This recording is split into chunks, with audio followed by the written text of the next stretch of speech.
that's the concern that we're looking at. We've just received the revised budget. As you can see, it's quite very voluminous as it is. And then you cannot just, we received it yesterday, and you cannot just make an informed opinion if you have not done a detailed study of this. So we need to do a detailed study of what is happening and then see what are the proposals made by government.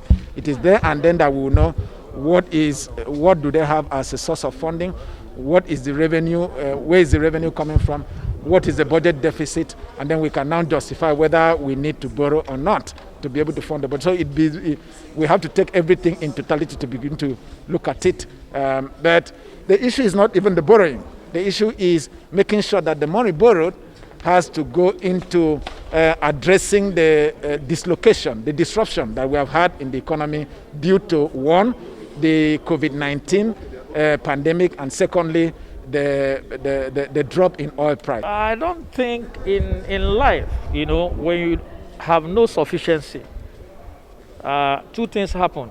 Either you improvise by reducing your expenditure, or if those things that you require are things that will make you to improve on your manufacturing or your output, what you do is that you borrow.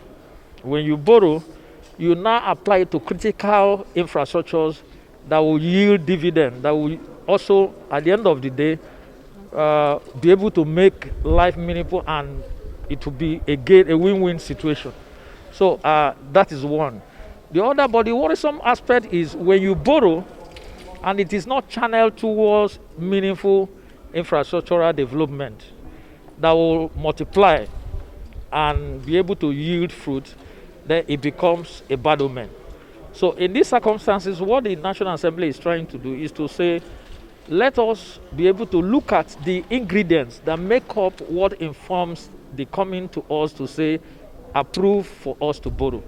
And that is what National Assembly is geared towards. And that is what the President is trying to do. It is the executive order. Is it time to get independence for the state judiciary and the legislators? So because we are a bit independent, that's why we can take on the executive. And like I've always said, when you see the executive and the legislators fighting, it's for the good of the people. If there's a cozy relationship between the executive and the legislator, it means that they have thrown the people under the bus. So that separation of power is good for the people. As much as they are doing that, you discover now we have a budget now. This is an example. The 2020 budget, reversed budget. It was brought today. Maybe in the minds of those that are talking about having a rubber stamp house, it should have been stamped today and sent back. But it didn't happen. We have to do first and second reading today. Maybe in their own mind, bring it here today, everybody will say yeah and it will go. It will not happen. That's why some of us are closing now. It will not happen. And people made their comments today. People queried why we're borrowing. People spoke up. You heard that.